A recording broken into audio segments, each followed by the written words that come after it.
And now it's my privilege to enclose part 6. This part will give you an excellent understanding of the most wonderful piece of mechanism which has ever been created. A mechanism whereby you may create for yourself strength, health, success, prosperity, or any other condition which you desire. Necessities are demands, and demands create action, and actions bring about results. The process of evolution is constantly building our tomorrows out of our todays. Individual development, like universal development, must be gradual with an ever-increasing capacity and volume. The knowledge that if we infringe upon the rights of others, we become moral thorns and find ourselves entangled at every turn of the road, should be an indication that success is contingent upon the highest moral ideal, which is the greatest good to the greatest number. Aspiration, desire, and harmonious relations constantly and persistently maintained will accomplish results. The greatest hindrance is erroneous and fixed ideas. To be in tune with eternal truth, we must possess poise and harmony within. In order to receive intelligence, the receiver must be in tune with the transmitter. Thought is a product of mind, and mind is creative, but this does not mean that the universal law will change its modus operandi to suit us or our ideas, but it does mean that we can come into harmonious relationship with the universal, and when we have accomplished this, we may ask anything to which we are entitled, and the way will be made plain. The universal mind is so wonderful that it's difficult to understand its utilitarian powers and possibilities, and its unlimited producing effects. Now we've found that this mind is not only all intelligence, but all substance. How then is it to be differentiated in form? How are we to secure the effect which we desire? Ask any electrician what the effect of electricity will be, and he'll reply that electricity is a form of motion, and its effect will depend upon the mechanism to which it is attached. Upon this mechanism will depend whether we shall have heat, light, power, music, or any of the other marvelous demonstrations of power to which this vital energy has been harnessed. What effect can be produced by thought? Well, the reply is that thought is mind in motion, just as wind is air in motion, and its effect will depend entirely on the mechanism to which it is attached. Here then is the secret of all mental power. It depends entirely on the mechanism which we attach. Well, what is this mechanism? You know something of the mechanism which has been invented by Edison, Bell, Marconi, and other electrical wizards, by which place and space and time have become only figures of speech. But did you ever stop to think that the mechanism which has been given you for transforming the universal, omnipresent potential power was invented by a greater inventor than Edison? We're accustomed to examining the mechanism of the implements which we use for tilling the soil, and we try to get an understanding of the mechanism of the automobile which we drive. But most of us are content to remain in absolute ignorance of the greatest piece of mechanism which has ever come into existence, and that is the brain of man. Let's examine the wonders of this mechanism. Perhaps we shall thereby get a better understanding of the various effects of which it is the cause. In the first place, there is great mental world in which we live and move and have our being. This world is omnipotent, omniscient, and omnipresent. It will respond to our desire in direct ratio to our purpose and faith. The purpose must be in accordance with the law of our being. Now that is, it must be creative or constructive. Our faith must be strong enough to generate a current of sufficient strength to bring our purpose into manifestation. As thy faith is, so be it unto thee, bears the stamp of scientific test. The effects which are produced in the world without are the result of the action and reaction of the individual upon the universal. That is the process which we call thinking. The brain is the organ through all this process is accomplished. Now think of the wonder of it all. Do you love music, flowers, literature? Or are you inspired by the thought of ancient or modern genius? Remember, every beauty to which you respond must have its corresponding outline in your brain before you can appreciate it. There's not a single virtue or principle in the storehouse of nature which the brain cannot express. The brain is an embryonic world, ready to develop at any time as necessity may arise. If you can comprehend that this is a scientific truth and one of the wonderful laws of nature, it will be easier for you to get an understanding of the mechanism by which these extraordinary results are being accomplished. The nervous system has been compared to an electric circuit with its battery of cells in which every force is originated, and its white matter to insulated wires by which the current is conveyed. It is through these channels that every impulse or desire is carried through the mechanism. The spinal cord is the great motor and sensory pathway by which messages are conveyed to and from the brain.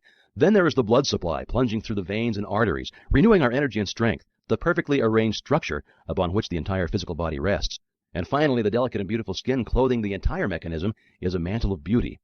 This, then, is the temple of the living God, and the individual I is given control, and upon his understanding of the mechanism which is within his control will the result depend. Now every thought sets the brain cells in action. At first the substance upon which the thought is directed fails to respond, but if the thought is sufficiently refined and concentrated, the substance finally yields and expresses perfectly. This influence of the mind can be exerted upon any part of the body, causing the elimination of any undesirable effect. A perfect conception and understanding of the laws governing in the mental world cannot fail to be of inestimable value in the transaction of business as it develops the power of discernment and gives a clearer understanding and appreciation of facts. The man who looks within instead of without cannot fail to make use of the mighty forces which will eventually determine his course in life, and so bring him into vibration with all that is best, strongest, and most desirable. Attention or concentration is probably the most essential in the development of mind culture. The possibilities of attention when properly directed are so startling that they would hardly appear credible to the uninitiated. The cultivation of attention is the distinguishing characteristic of every successful man or woman, and is the very highest personal accomplishment which can be acquired.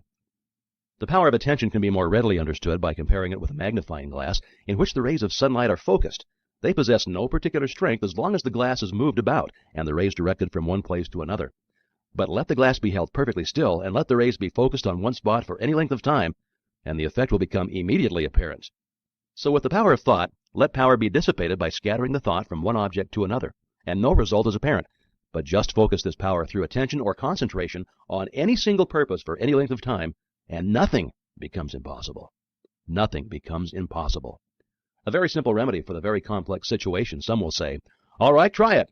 You who have had no experience in concentrating the thought on a definite purpose or object, choose any single object and concentrate your attention on it for a definite purpose for even 10 minutes. You'll find you can't do it. The mind will wander a dozen times, and it's going to be necessary to bring it back to the original purpose, and each time the effect will have been lost. And at the end of the 10 minutes, nothing will have been gained because you've not been able to hold your thought processes steadily to the purpose. It is, however, through attention that you'll finally be able to overcome obstacles of any kind that appear in your path, onward and upward. And the only way to acquire this wonderful power is by practice. Practice makes perfect in this as in anything else. In order to cultivate the power of attention, bring a photograph with you to the same seat in the same room, in the same position as heretofore. Examine it closely at least 10 minutes. Note the expression of the eyes, the form of the features, the clothing, the way the hair is arranged.